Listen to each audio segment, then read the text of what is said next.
ভাবি হ্যাঁ। এর না, তুমি তুলার মধ্যে কি করছো? দেখো ওর অবস্থা। পুতুল ধোয়ার জন্য তুলাগুলো বের করা হয়েছে, আর ওই তুলার ভিতরে ঢুকে খেলা করছে। রাম, ভাবি হ্যাঁ।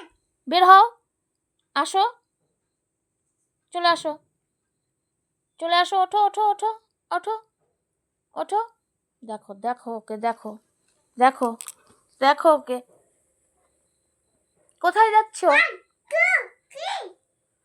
দেখো দেখো দুষ্টামো, দেখো দেখো, ওই দেখো দেখো, দেখছো দুষ্টামোগুলো দেখো, শুধু ওখান থেকে আসছে আর তুলার মধ্যেও লাফ দিচ্ছে। ওই দেখো, দেখছো কি করছো তুমি?